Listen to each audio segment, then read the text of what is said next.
Welcome back to Talk of the Town for this Thursday, October 6th. I'm Gary Stevens. First Thursday of the month. At this time, we are normally joined by Allegan County Sheriff Frank Baker, but the sheriff could not be with us today. But he has definitely brought in an able replacement. And I'm not trying to flatter her, but when a pretty lady comes on a Zoom and joins us, I always say we are graced by the presence, this time, of Allegan County Prosecutor Myrene Koch. Myrene, good morning and welcome back to Talk of the Town. Good morning, Gary. Thank you for having me. Again, I'm not trying to flatter her, but she's nice. But if you have a question about the prosecutor system in Allegan County, Myrene will be able to answer your questions at 616-395-1450, 616-395-1450. But we do have one caveat when we do have, in this case, Myrene, or if we have somebody from the Ottawa County Prosecutor's Office, active cases. No, that we do not bring those subjects up because they are to be answered in a court of law.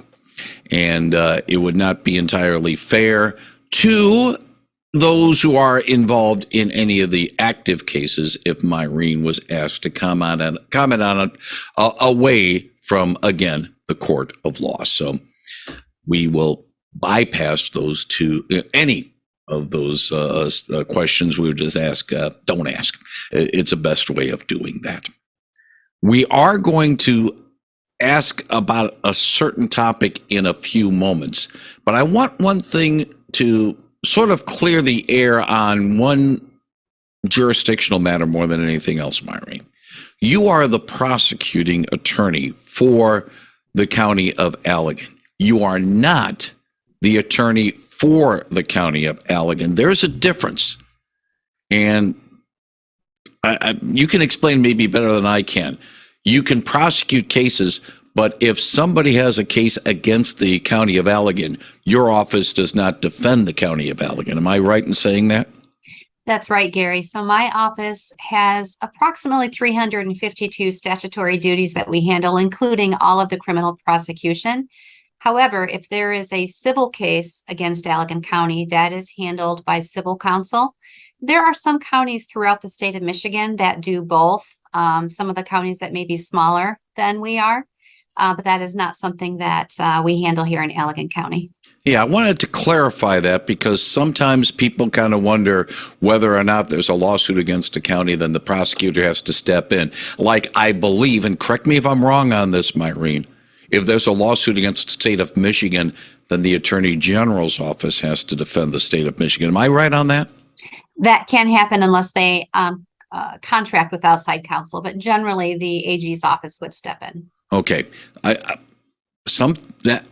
came to mind, and it comes to mind sometimes when there are lawsuits, and hey, the AG office has to get into it. What is it on the prosecutor level? And I figured to bring that up. I don't know whether or not anybody else had that question. I just figured to bring it up and to get some clarity on the matter. All right, let's talk about a serious subject in the month of October, Domestic Violence Awareness Month. And this is something that I'm sorry to say does strike too many people and doesn't strike or doesn't get enough comment in the sense that it's always somebody else's family. It happens to somebody else. I have a funny feeling, and maybe you can correct me on this, Myrene, that domestic violence and trying to address that is deeper and goes more personally to people than they really care to admit. I think that's probably true. Domestic violence doesn't single out one type of population or a socioeconomic group. It can happen to anyone at any time. And I think it was back in 1981 when October 1st began being recognized as Domestic Violence Awareness Month. It's an opportunity for advocates to educate the community, the professionals that deal with the case, and also just family and friends so they understand what that means. Domestic violence is broader than simply the violence portion of it. It can include verbal abuse, it can include stalking, and then certainly we see the physical aspect that can happen with violence and also sometimes sexual assault. But it's important to be able to talk about it so that we know what we're looking at, we know signs and symptoms, and we know what resources are available in our communities to help people who are involved in things like this. Let me clarify one thing. Myrene is a prosecutor. She is not a social worker or somebody that has to address the issues on a one-to-one basis. So if I ask a question or if we get a call at 616-395-1450, Myrene can answer us to a certain extent, but then we have to, leave it to, as they say, to the professionals. But I will ask you this. In your years, not only as the Allegan County prosecuting attorney, but dealing with the issue over the years in the legal field, has this become more of a problem because it is more people involved with it, or are we becoming more aware of it so it looks as if it's more, but actually it's about the same volume, for lack of a better term? I think the case volume, to use your phrase, has gone up over the years, but I do think there is also the awareness now. People know what they're seeing, they know what they're looking at. We have a lot of cases where a third party happens to see something that goes on between a couple, whether they're on the road or at a store or somewhere else, and they actually report it. And that is something that is unique. That didn't always happen. Back when I first started in Allegan County in 2002, I was actually hired as specifically the domestic violence prosecutor. So for several years, I want to say it was close to 7 or 8 years, I specifically handled cases involving domestic violence. Has the increased awareness of this sort of forced maybe those who might be committing these acts a little bit more underground? It's not as maybe overt as it might have been years ago, where people might do something, slap somebody, or have some sort of action, knowing that for the most part they're not going to get reported. Now it's become a little bit more of a case of you're going to be reported, and it's sort of forced this into a more behind closed door situation. I think it's always been a behind closed door situation. A lot of people say, well, someone has a temper and they lost their temper and struck someone. Well, that's not the case. Domestic violence is really about power and control, and they manipulate the situation and the victim. When we look at these cases, one of the things that I lecture on with regard to domestic violence is that it's not a temper thing. So you don't see this always happening right out in the middle of a restaurant, or right in the middle of a store, or right in the middle of the courthouse, for example. We see it happening in the privacy of their own home or the privacy of their own vehicle, simply because they can manipulate the surroundings and not often give other witnesses a chance to see what's happening. It's more of a case of manipulation more than anger, or is it a little bit of both? The anger does play into it, but it is a controlling mechanism. Sometimes when a relationship is getting to a point where it may end, anger obviously erupts at times. And when we see that happen, the increase in violence often happens because the one partner is losing the power and the control over the other person.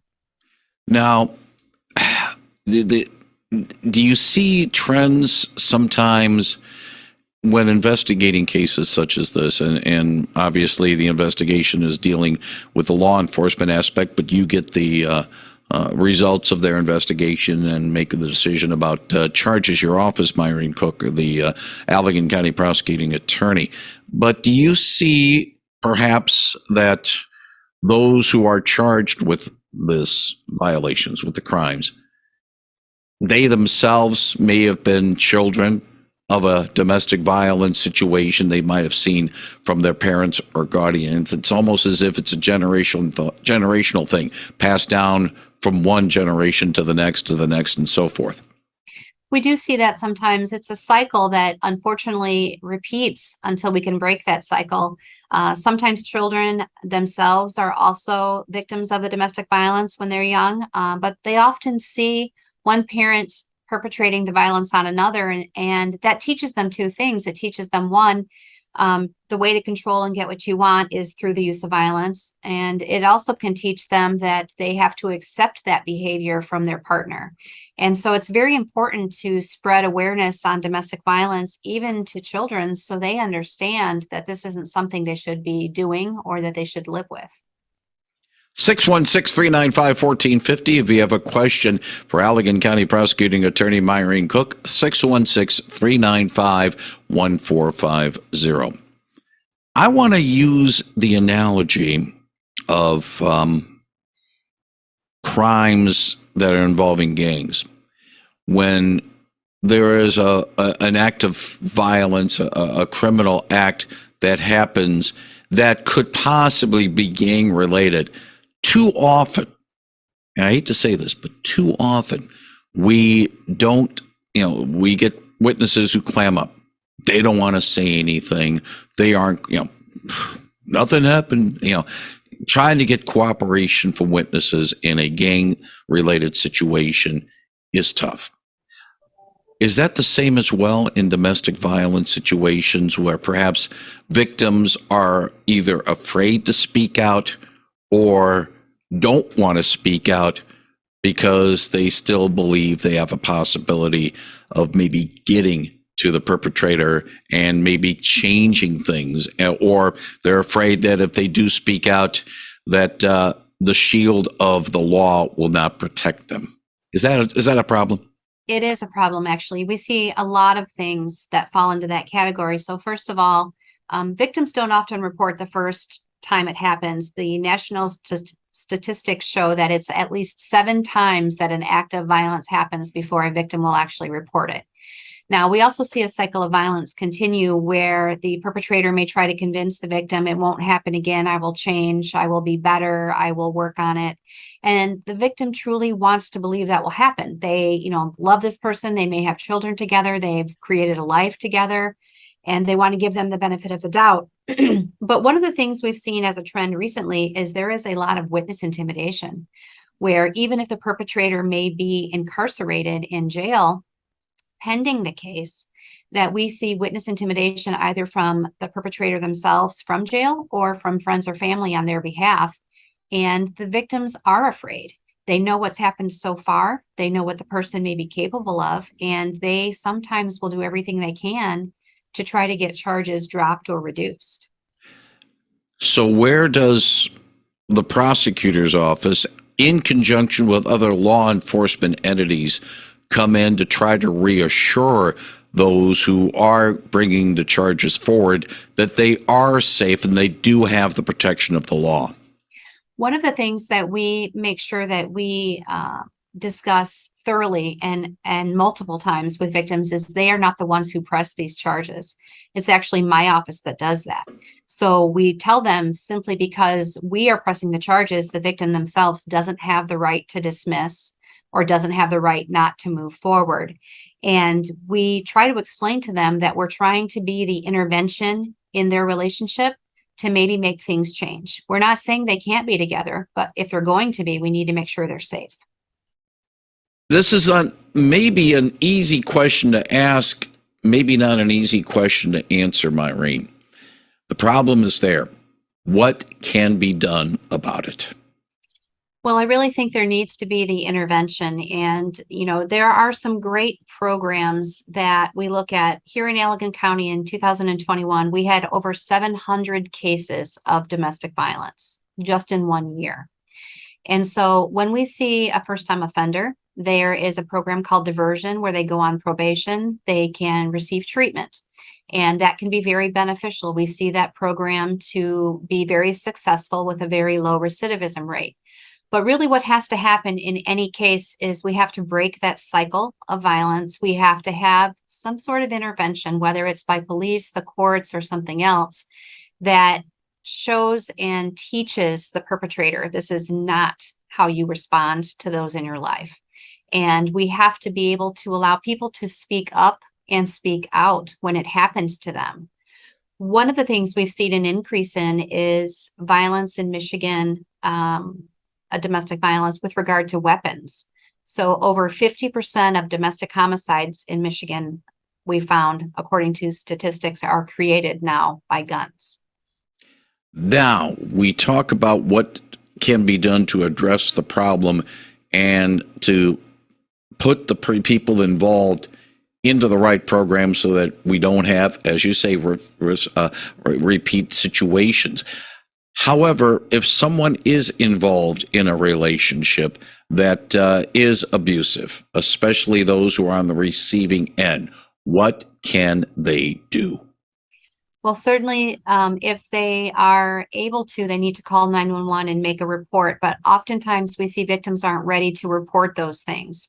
We have two amazing agencies in our area. One is Sylvia's Place and one is Resilience. Sylvia's Place is located in Allegan County and Resilience is in Ottawa County. And they have 24-hour services where victims can call to receive help, services, resource information, shelter if need be. And I do have contact numbers for those two agencies as well.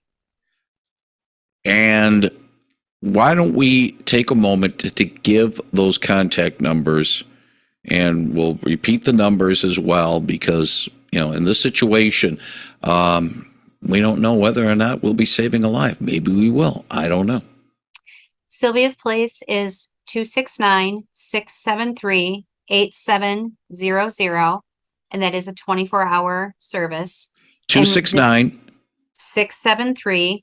I always like to repeat it twice just to make sure people can write it down. Now, as for Resilience, it is 1-800-848-5991.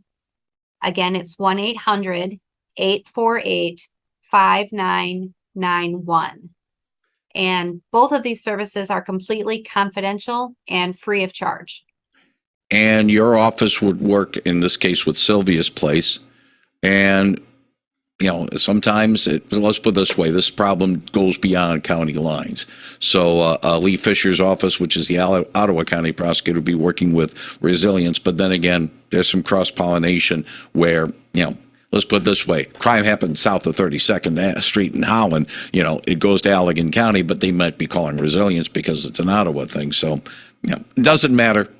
Really doesn't matter. Just the help that comes. And we work with both agencies, and they can provide just an immeasurable amount of resources and support for victims of domestic violence.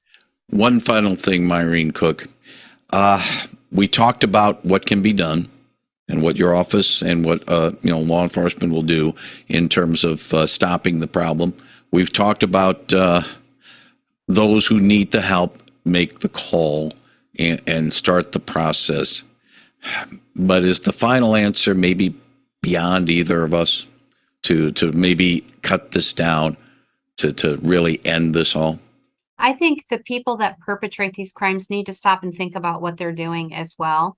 And the victims who live with and deal with this every day need to understand that they don't deserve this, and there is something better, and they do deserve to be safe. And so by creating community awareness, I think is really the first step in all of these factors, in every angle that we can penetrate domestic violence. I think awareness is really the key. Myrene Koch, the prosecuting attorney for Allegan County. As always, thank you very much for joining us, spending some time and shedding some light on a serious issue. We hope it does help. Look forward to chatting with you again soon. Thank you, Gary.